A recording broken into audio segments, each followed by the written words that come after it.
Over in the Netherlands, there's a team that are absolutely marooned at the bottom of the table. It's starting to look like a hopeless task for Almere City, who are sitting in 18th, 10 points from safety. So I am going to try to save them, but not with a normal tactic. We're going to try and do it with triple Liberos. And you won't believe what happens as we disregard defence and go for total football in the quest to stay in the Eredivisie. So welcome to Almere City, a club I'm not too familiar with, I won't lie. Now first things first, we're going to use triple Liberos. Now normal tactics have obviously failed them this season, so it's worth a try. And this is the tactic we're going to be rolling with. You can see the triple Liberos across the back. We've got 2 defenders and 1 support, so he's going to jump into central midfield a bit more. It's based on the Motta-inspired Rec tactic, one of my favourites that we used 6-7 months ago, and it still works to this day. But this version, we drop that defensive midfielder and he becomes the wandering Libero. Now we've got 2 attacking wing backs as well to provide the width, and up front we've got that double false 9 advance forward combination. Now more on the tactic later, but the big problem I've got is there's not many games left. Game 1 was Knock Breda. Now the good thing about the schedule we've got is there's a lot of games coming up with teams in and around us. So that was the first goal. Now check this out. We've got the ball, and as you can see, my Liberos just start bombing forward. Look at that. There's nobody in our half. But attack is the best form of defence sometimes. And the second goal really shows this. This is Carbonelli, one of the Liberos. The other 2 Liberos are there. They just don't even care about the opposition strikers.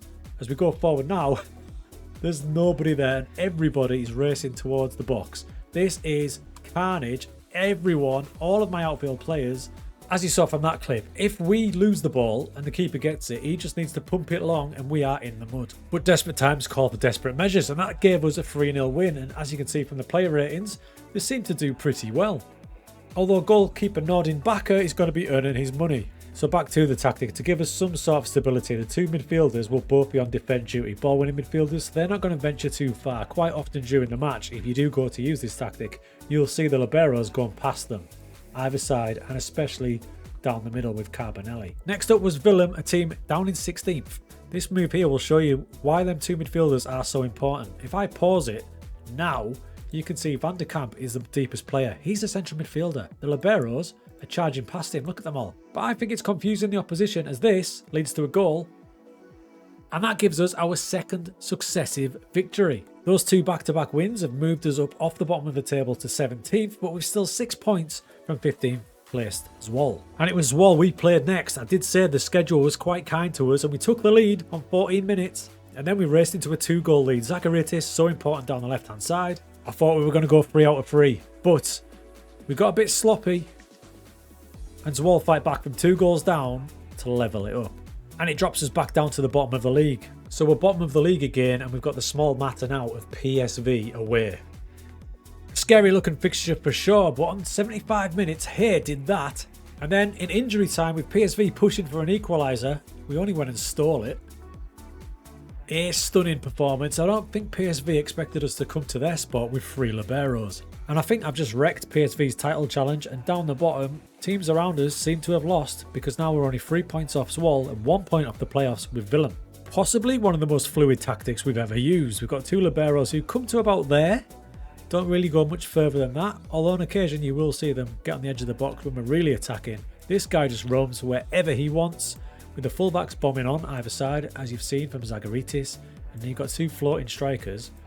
The defenders do not know who to pick up. The next game was a bit of a missed opportunity, as we draw 1-1 at home to Go Ahead Eagles. Although that was disappointing, it does mean we're still undefeated. After 5 matches, we won 3, drawing 2. And if you look at the prior form from the team, I think the fans will be pretty delighted with what we've done. Pretty delighted is an understatement, especially with this next match against Heerenveen. Check this out. So this was going to be a vital match. I didn't change a thing from the tactic. I was thinking about changing a few things, but I just decided to let it roll out. So while I'm here, let me take you through the player instructions. Your keeper's not going to do a lot. Then your wing backs, all we're asking to do is shoot less, tackle harder, because they're going to be way up the pitch. That's the same for both wing backs. Your Liberos, all dribbling more. Couple tackling harder, but not this man. I just want him to float around. Then you've got the natural tackle harders of the ball winning midfielders. No PIs on them. False 9, going wider. Chucking in a few tackles as well. Then you've got your advance forward with absolutely 0. And this was one of those occasions where everything went right. Now this tactic is based around the triple Liberos, but this was all the false nine show, in particularly Hansen. Heerenveen did not know what to do here. Let me pause it here on one of our attacks. That is right, our entire outfield 11 are in the opposition half and pushing to be in their box. We just absolutely blitzed them with our attacking fluid football. All the moves started with the Liberos, and by 25 minutes, outrageously, we were 4-0 up. The game ends a whopping 6-0, and to show you the danger level of our tactic, our keeper Nordin Bakker, he scored an 8.4. That shot us up to a season high 15th. We are out of the relegation zone. God bless the triple Liberos. However, disappointment followed with a 2-2 home draw to Sparta Rotterdam, including a 97th minute equaliser. And even more disappointingly, another home game blown. Fortuna Sittard come and beat us 3-1. I mean, how do you go from winning 6-0 away to then picking up 1 point from 2 home games? So now, it's all on this. Our last game of the season is AZ Alkmaar away from home. That's a tough looking game. AZ Alkmaar are one of the better teams in the Eredivisie. Currently they're sat in 5th and they need a result to make sure they get into Europe. So yeah, probably couldn't be much harder.